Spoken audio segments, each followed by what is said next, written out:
Now, have you ever looked at your life and thought, wait, how am I working this hard, building this much, and still feel like I can't breathe? Like, the business is growing, the mission is real, the momentum is there, but your time is disappearing, your energy is on E, and the freedom you started this for feels farther away than ever. If that's you, this is for you. Because I want to connect with the builders who are done confusing business with success and ready to design a life that actually feels like winning. Welcome to me reading books so you don't have to if you choose. Today we're reviewing the 4-Hour Workweek by Tim Ferriss. And I'm telling you up front, this book is not about working 4 hours literally next week. No, it's about escaping the default life. It's about building systems, leverage, and freedom while other people are still trading time for money and calling it adulting.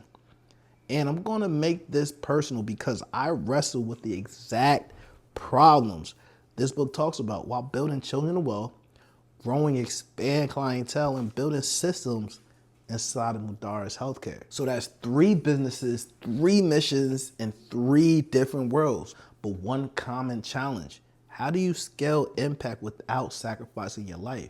How do you grow without becoming a bottleneck? And how do you stop being that engine and start being the architect?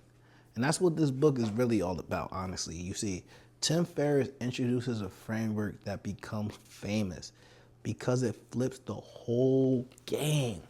The goal isn't to retire at 65. No. The goal is to build many retirements now, freedom now, by designing your work around leverage.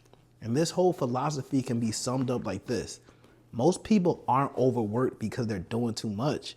They're overworked because they're doing too much of the wrong things. They're doing tasks that don't move the needle.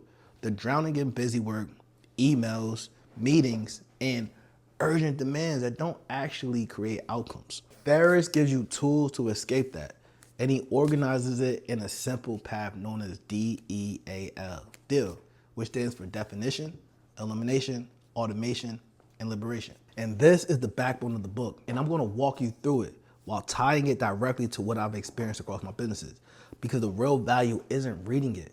The real value is applying it. And number 1 is definition. We're going to decide what rich actually means. You see, Ferriss basically says most people chase money as a substitute for freedom, but the real currency is control. Control of your time, your location, and your attention. He challenged you to define your ideal lifestyle first, then build a business around that lifestyle, not the other way around. This hit me hard with Children of Wealth because when you're mission driven, you can easily justify unlimited work. It's for the kids. It's for the families. It's for the legacy. And that's true, of course, but if you don't define your boundaries, your mission will consume you. I had to start asking myself, what does the ideal life look like while I build this? What does a week look like where I still have energy, still have joy, still have family time, still have health, still have peace, and still grow the brand? And that shift changes everything because now you're not building a business. You're building a business that supports a life.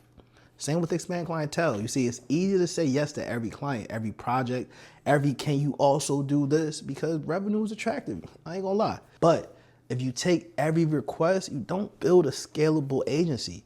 You build a custom job shop. Ferriss will call that the deferred life plan. You keep telling yourself you'll get freedom later after you grind. The problem is later never comes unless you define what you're protecting now. And in Madaris Healthcare, definition matters because healthcare is inherently demanding. Families need consistency. Nurses need coordination. Compliance matters. If you don't define leadership structure, communication rules, and boundaries, you become the 24/7 contact person. Definition is you saying, here's the system, here's how we communicate, here's the process, and here's how we deliver quality without burning out leadership. And number 2, elimination. This is the 80-20 rule and the art of saying no. Ferriss leans heavily on the Pareto principle. 80% of results come from 20% of inputs, meaning most of what you do isn't producing much. The book pushes you to identify what actually creates results and aggressively eliminate everything else. This is where I had to get honest with Children of Wealth. Early on, I wanted to be everywhere. More posts, more platforms, more ideas, more products, and the mission can justify it. But Ferriss would ask, what are the few actions that actually drive progress? For Children of Wealth, that could be consistent content that drives traffic, a clear funnel that converts, and a simple product ladder that parents understand. Everything else, random projects, over designing, endless tweaking, might feel productive, but doesn't move the scoreboard.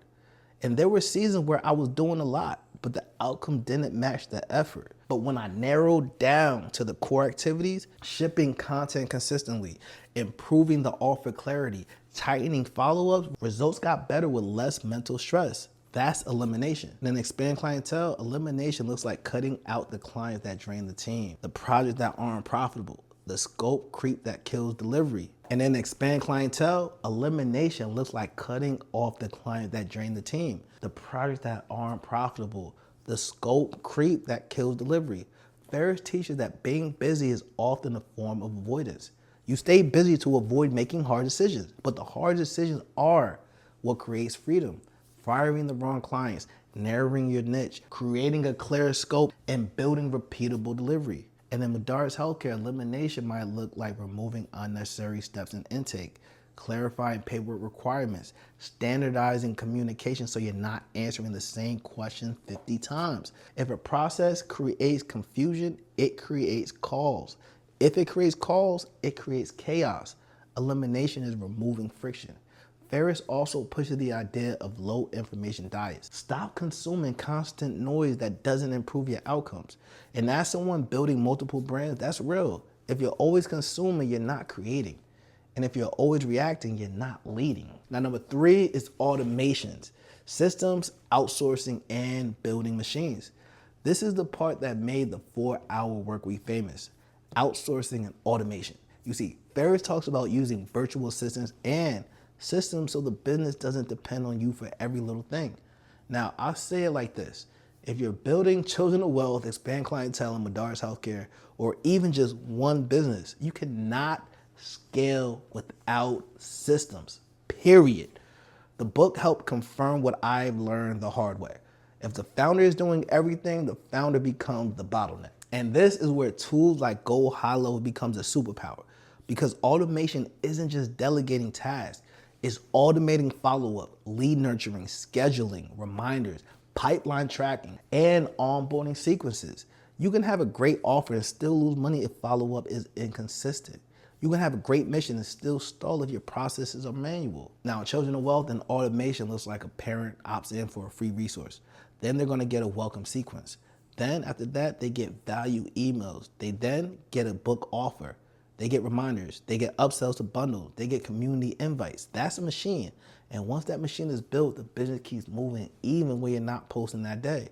And expand clientele, automation is literally the product. Clients don't want more ideas. They want systems that make leads convert while they sleep. Missed call text back, appointment scheduling, nurture sequence, reactivation campaigns, and pipeline reminders. Go High Level is the platform that lets us install those machines quickly and keeps clients getting results consistently. But in Medar's healthcare, automation isn't about being robotic. It's about being reliable.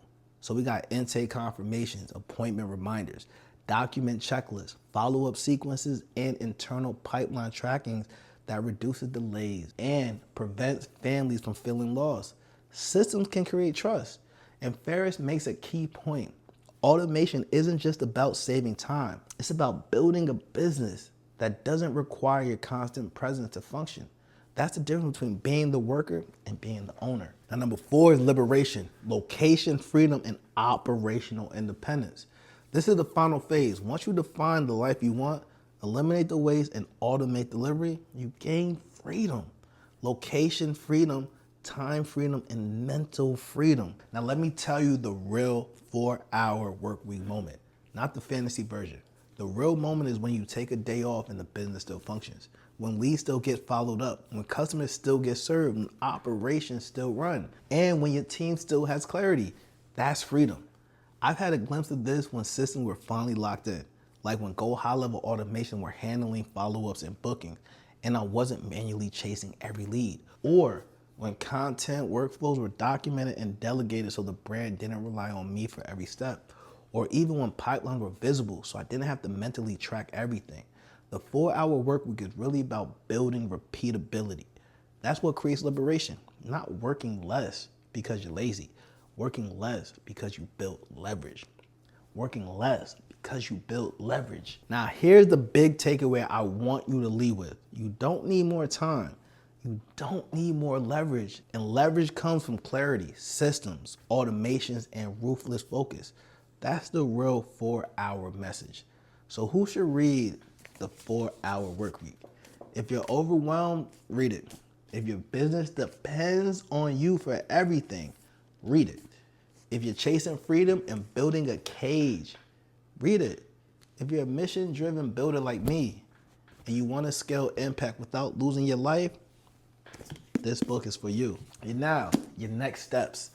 Get the 4-hour work week using the link below because this book will change how you think about time, work, and freedom. And if you want to implement the part that actually creates results, automations, follow-ups, pipelines, and systems, use my exclusive Go High Level link to start your trial and begin building your own machine. Both links are in the description. Use them because reading will shift your mindset, but systems, that's gonna shift your life. And if you want more episodes of me reading books so you don't have to, if you so choose, subscribe because next time we're breaking down another book that's gonna help you stop being busy and start being free. I'll see you guys on the next one.